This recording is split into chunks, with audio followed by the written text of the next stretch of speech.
अस्सलाम वालेकुम नाज़रीन किराम, मैं हूं आपका होस्ट अयाज अहमद। नाज़रीन किराम, इस वक्त शहर इक़्तिदार के अंदर 2 रोज़ा कौमी कॉन्फ्रेंस जारी है। इस कॉन्फ्रेंस को रोकने के लिए पूरी कोशिश की गई, जोर लगाया गया कि पाकिस्तान तहरीक इंसाफ और तहरीक तहफ़्फ़ुज़ आईन पाकिस्तान के प्लेटफॉर्म से यह कॉन्फ्रेंस ना हो सके। जहां पर भी जाते थे उधर पुलिस आ जाती थी और कहते थे कि यहां पर आपको कॉन्फ्रेंस करने की इजाजत नहीं है। फिर कल रात गए महमूद खान अचकज़ई ने यके बाद दीगरे 3 ट्वीट्स किए और उन्होंने बताया कि कॉन्फ्रेंस हम हर सूरत करेंगे, अगर हमें किसी जगह के ऊपर इजाजत ना मिली तो फिर हम डी चौक जाएंगे और वहां पर जाकर कॉन्फ्रेंस करेंगे। फिर समझ आई कि यह मामला बड़ा सीरियस है और फिर एक जगह पर कॉन्फ्रेंस करने की इजाजत दी गई। अब वहां पर यह कॉन्फ्रेंस हो रही है और इंतहाई अहम कॉन्फ्रेंस है। इसकी तफसीलात आपके सामने रखने के लिए जा रहा हूं। दूसरी जानब एक इंतहाई अहम और बड़ी खबर अमेरिका से है। अमेरिका से एक और खत लिख दिया गया है और कल इमरान खान ने डेला जेल के अंदर जो गुफ्तगू की है उसकी तफसीलात मंजरेआम के ऊपर आ चुकी हैं, वो भी आपके सामने रखने के लिए जा रहा हूं।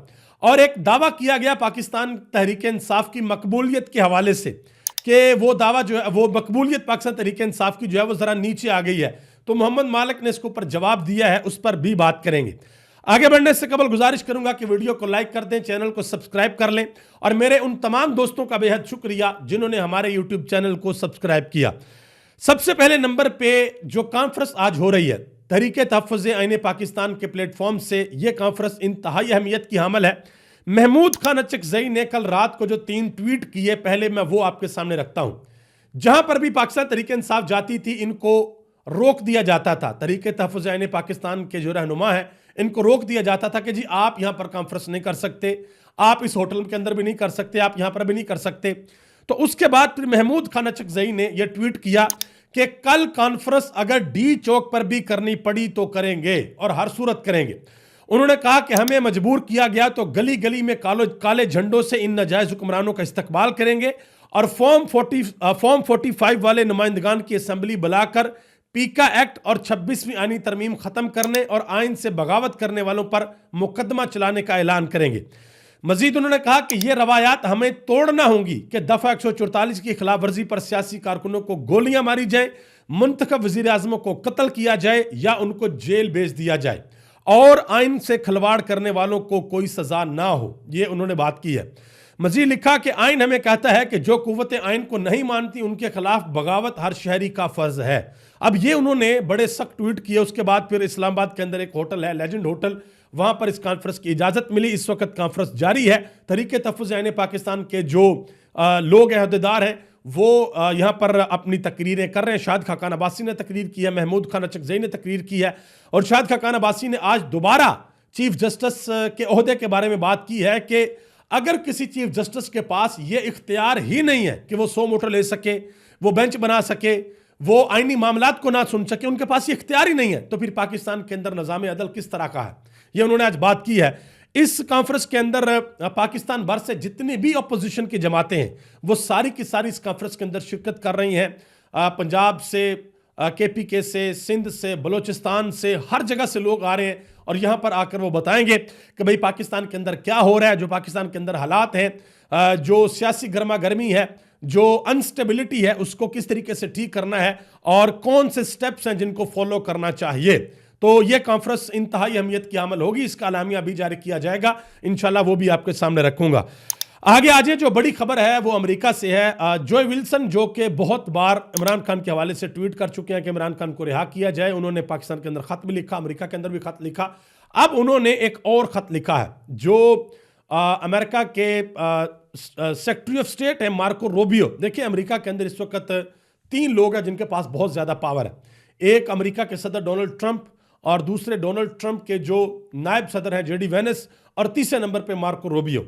मार्को रूबियो जो है वो खारजा अमूर के ऊपर अमेरिका के पूरी दुनिया के साथ जो तल्लुकात हैं उनको देखते हैं। उनको जो विल्सन ने खत लिखा है कि और अपना मौकफ उसके अंदर ये अपनाया है कि पाकिस्तान के अंदर जो एस्टेब्लिशमेंट है उनके साथ एंगेज किया जाए और इमरान खान को रिहा करवाने में अमेरिका अपना किरदार अदा करे। देखते हैं कि आने वाले दिनों में इसमें क्या डेवलपमेंट होती है।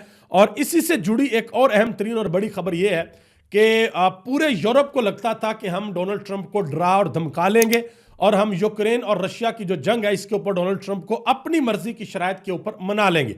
लेकिन डोनाल्ड ट्रंप ने सबको आगे लगा लिया भाई और उसने यहां तक कह दिया कि अगर यूक्रेन ने हमारी बात मानी तो ठीक है, वरना फिर जितने लोगों की जान जाएगी यूक्रेन जिम्मेदार होगा। तो जो यूक्रेन के सदर हैं वो इस वक्त बिल्कुल घुटनों के ऊपर हैं और उन्होंने कह दिया कि ठीक है जी, हम अमेरिका के साथ मिलकर इस मसले का हल निकाल लेंगे। तो इसके अलावा भी जो बाइडेन दौर के अंदर दुनिया भर के अंदर जो भी अमेरिका ने पंगे लिए थे, हो सकता है कि आने वाले दिनों में वो आपको पता चले कि आहिस्ता आहिस्ता वो रिवर्स होना शुरू हो गए हैं। इमरान खान साहब ने जो अडयाला जेल से कल गुफ्तगू की है, इंतहाई अहम गुफ्तगू की है, उसका जो एक समरी थी मैंने पिछले व्लॉग के अंदर आपको बताई थी, लेकिन अब उसकी तफसीलात हैं इंतहाई अहम, वो मैं आपके सामने रखने लगा हूं। इमरान खान ने कहा कि इस मुल्क की हकीकी आज़ादी की खातर हम आखिर तक लड़ेंगे। आपको याद होगा कि जिस वक्त इमरान खान जमान पार्क के अंदर थे, पुलिस आती थी इमरान खान को गिरफ्तार करने के लिए, इमरान खान के कारकुनान आगे डट जाते थे, इमरान खान को गिरफ्तार नहीं करने देते थे। तो उस वक्त ना एक बयानिया बनाया जाता था, ये कहा जाता था ये बड़ा पठान बना फिरता, बड़ा डरता जेल से। अपने केपीके से पठान बुला के तो उसने आगे जमान पार्क में आगे खड़े कर दिए। लोगों को लगता था ये जेल बर्दाश्त नहीं कर सकता, इसलिए ये गिरफ्तारी से डरता है। लेकिन अब इमरान खान ने बड़े बड़े लोगों के वो तमाम अंदाजे गलत साबित कर दिए। जो हमारे बड़े बड़े साफी कहते थे ना, नहीं नहीं नहीं नहीं, ये तो टिक ही नहीं सकेगा, ये तो माफी मांग लेगा, ये तो डील कर लेगा, ये बाहर आएगा। आज इमरान खान को 560-70 दिन हो गए अडयाला जेल के अंदर, और आज भी वो अपने मौकफ के ऊपर डटा हुआ है कि इस मुल्क की हकीकी आज़ादी की खातर हम आखिर तक लड़ेंगे। मजीद उन्होंने एक बड़ी अहम बात की है पार्टी डिसिप्लिन के हवाले से। इमरान खान ने कहा कि पार्टी डिसिप्लिन की बहुत अहमियत है, जंग बाहर वालों के खिलाफ होती है, अपने लोगों के खिलाफ बात करके और असल मौज़ूआत से तवज्जो हटाकर दूसरी जमातों का एजेंडा परवान चढ़ता है। उन्होंने कहा कि जो लड़ाई होती है ना वो सामने वाले हरीफ से होती है, और अगर आपकी पार्टी के अंदर ही कुछ ऐसे मतलब कि वो जहाज टाइप लोग हों जो आपकी पार्टी के अपने लोगों को नुकसान पहुंचाते फिरे, तो वो काबिल कबूल नहीं है। तो इमरान खान ने कहा कि मेरे बार बार मना करने के बावजूद शेर अफजल मरवत बयाना देने से नहीं रुका, इसलिए उसे पार्टी से निकाला गया। हो सकता है कि आने वाले दिनों में और भी लोग जो पार्टी डिसिप्लिन की खिलाफ वर्जी करें उनको भी इमरान खान साहब कहें कि जी इनको बाहर निकाल दे। मजीद इमरान खान की बहन अलीमा खान ने कहा कि इमरान खान बड़े सख्त परेशान थे जो पाकिस्तान मैच हार गया, हिंदुस्तान के साथ हमारा मैच हुआ, उस पर इमरान खान ने बड़ी ज़बरदस्त किस्म की गुफ्तगू की और इमरान खान ने बड़ी सख्त तनकीद की है मोहसिन नकवी के ऊपर। उन्होंने कहा कि मोहसिन नकवी की साख क्या है सवाए इसके कि वो एस्टेब्लिशमेंट का टाउट है, इसने क्रिकेट की तबाही कर दी है। मजीद कहा कि इज्जतदार आदमी इस्तीफा दे देता है, लेकिन मोहसिन नकवी इस्तीफा नहीं देगा, वो जिस ओहदे पर गया है उसने बेड़ा गर्क किया है। यह कहा कि मोहसिन नकवी को पहले निगरान वज़ीर आला लगाया गया, उसके दौर में जिस तरह इंसानी हकूक की पामाली हुई उसकी मिसाल नहीं मिलती। 8 फरवरी को मुल्क का सबसे बड़ा फ्रॉड हुआ, तब भी यही निगरान वज़ीर आला था, इसकी सरपरस्ती में पंजाब में इंतखाबी फ्रॉड हुआ। अब यह वज़ीर दाखिला है और पाकिस्तान में अमन अमान के हालात और पाकिस्तान के अंदर अमन अमान के हालात खराब है, यह शख्स हर शोबे में नाकाम है। यह भी कहा कि मोहसिन नकवी आसफ जरदारी को अपना आइडियल मानता है, वही आसफ जरदारी जिसके मिस्टर 10% के किस्से पूरी दुनिया के अंदर मशहूर है। जिस शख्स का आइडियल आसफ जरदारी जैसा शख्स हो उसकी कारकर्दगी क्या ही हो सकती है। यह सारी की सारी बातें इमरान खान ने की हैं। और फिर टीम के हवाले से एक बात की, इमरान खान ने कहा कि किसी भी बॉलर के लिए यह बहुत जरूरी होता है कि वो टेस्ट क्रिकेट खेलता हो ताकि उसमें स्टेमिना मौजूद हो, मगर यहां टीम में ऐसी सिलेक्शन की गई है जिसमें खिलाड़ियों ने एक टेस्ट मैच तक नहीं खेला, यानी कि तवातर के साथ वो लोग टेस्ट मैच नहीं खेलते, लेकिन आ गया टीम के अंदर और यहाँ पे चैंपियंस ट्रॉफी जीतने के ख्वाब है। तो फिर जो टीम के साथ हुआ है वो मेरे आपके पूरे पाकिस्तान के हम सबके सामने है। आगे आ जाए जी, मोहम्मद मालिक के शो में फैसल वावडा साहब जो कि सेनेटर हैं, उन्होंने कहा जी पाकिस्तान तहरीक इंसाफ की मकबूलियत पहले बहुत ऊपर थी, यहाँ तक थी, और दूसरी जमातों की मकबूलियत यहाँ पर नीचे थी। अब दूसरी जमातों की मकबूलियत तो नीचे ही है, लेकिन तहरीक इंसाफ की मकबूलियत ये यहाँ पर नीचे आ गई है। दूसरी जमातों से भी ऊपर ही है लेकिन यहाँ पर नीचे आ गई। तो इसके ऊपर मोहम्मद मालिक ने जवाब दिया, उन्होंने कहा जी ये सिर्फ कहने की बातें हैं, इन बातों को आप छोड़ दें, आप कल इलेक्शन करवाएं, आपको लग पता जाएगा कि कौन कितना मकबूल है। ये जवाब दिया मोहम्मद मालिक ने। तो इस पर एक चैलेंज जो है वो आजम खान सवाती ने भी किया। आपको पता कि हुकूमत ने जलसे शुरू कर दी हैं, एक जलसा इन्होंने नारवाल के अंदर किया और दूसरा मेरा ख्याल है डीजी खान के अंदर किया। तो आजम सवाती ने चैलेंज किया जी। आजम सवाती साहब कहते हैं कि मैं चैलेंज करता हूं कि इमरान खान का एक छोटा सा वर्कर हूं मैं, ये मरियम नवाज और शहबाज शरीफ के मुकाबले में मुझे लाहौर के अंदर जलसे की इजाजत दें, मैं इनसे 10 गुना बड़ा जलसा करके दिखाऊंगा। तो आप अंदाजा तो ये देखें, इस चीज पर डरने की जरूरत नहीं है। ये नून लीग को चाहिए, नून लीग कहती है ना वो अखबारात के अंदर इतने बड़े बड़े इश्तिहारात, बहुत से, मैं एक और खबर बताता हूँ आपको, आगे आएगी वो, मतलब कि इतने इतने बड़े इश्तिहार दे दिए हैं कि भाई पंजाब के अंदर दूध की नहरें बह रही हैं। कमाल हो गया। जब कमाल हो गया तो इसका मतलब है कि लोग नून लीग के साथ हैं, पीटीआई के साथ नहीं है। फिर डरने की जरूरत नहीं है, फिर इनको जलसा करने की इजाजत दें और फिर फैसला करेगी अवाम कि अवाम ने किसके साथ खड़े होना है। अवाम ने नून लीग के साथ खड़े होना या पाकिस्तान तहरीक इंसाफ के साथ खड़े होना। अल्टीमेटली जो डिसीजन होता है ना वो अवाम करती है। वो अलग बात है कि उसको माना जाए या ना माना जाए, लेकिन ये यहाँ पर कर दिया जी, चैलेंज कर दिया आजम खान स्वाति ने कि मैं 10 गुना बड़ा जलसा करके दिखाऊंगा। अब आगे आ जाए जो अखबारात के अंदर इश्तिहारात आए हैं। एक प्रोग्राम किया है राय साकब खरल ने, उनके यूट्यूब चैनल के ऊपर वीडियो मौजूद होगी, और उन्होंने बड़े ज़बरदस्त तरीके से कंपैरिजन किया है इमरान खान की हुकूमत में जो पंजाब के वज़ीर आला उस्मान बुज़दार थे और आपकी हुकूमत की। उन्होंने बताया है कि इस वक्त जो मरियम नवाज साहबा जो प्रोग्राम कर रही हैं, इनमें से कितने प्रोग्राम हैं जो ऑलरेडी उस्मान बुज़दार की हुकूमत के अंदर चल रहे थे। उसमें इलेक्ट्रिक बसें भी थी, उसमें बाकी सारी चीज़ें भी थी। अलीना शुगरी ने इस हवाले से बात की है। उन्होंने कहा कि कल अखबारात के फ्रंट पेज पर 32 बार मरियम नवाज का नाम छापा गया, जबकि आज 60 सफ़ात पर मुश्तमिल किताबें छापी जा रही हैं कौमी खजाने से।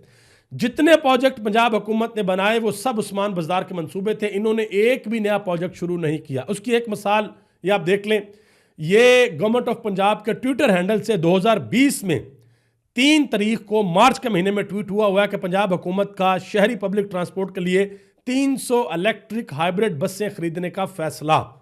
ठीक है, और आज जगह जगह पे ये लगे हुए हैं बड़े बड़े बैनर के इलेक्ट्रिक बसें खरीदे जा रहे। तो ये तो तब का मंसूबा था, तब से शुरू हुआ था। बहरहाल राय साकब खरल ने इसके ऊपर एक बड़ा डिटेल प्रोग्राम किया, वो आप लोग उनके यूट्यूब चैनल पर जरूर देखिएगा, उससे आपको अंदाजा होगा कि भाई ये चल क्या रहा है। आगे आ जाए जी, हुकूमती रुकन है, रुकन कौमी असम्बली है खालद मगसी, उन्होंने एक बड़ी अफसोसनाक किस्म की बात की है। आप जरा सुने।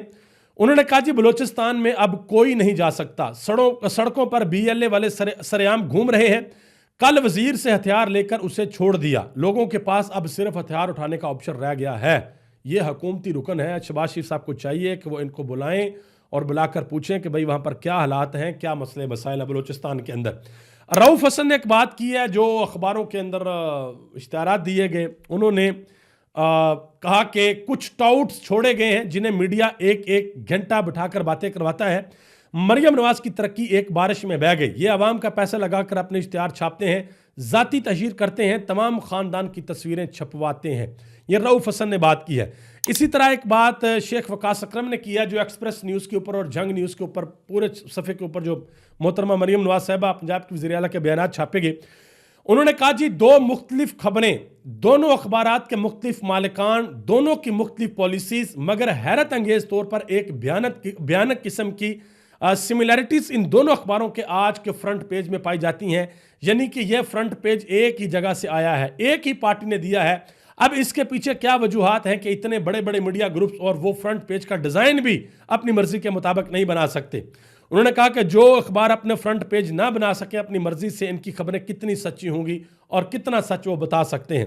उन्होंने कहा कि इस पर बहुत बड़ा सवालिया निशान है। पिछले 2 माह में ये दूसरी तीसरी दफा हो रहा है कि इस तरीके से। वैसे एक आपको पता है कि एक बड़ी खबर वो भी लगाई गई थी कि नवाज शरीफ वजीर आजम, तो वो भी आपको पता फिर क्या हुआ था।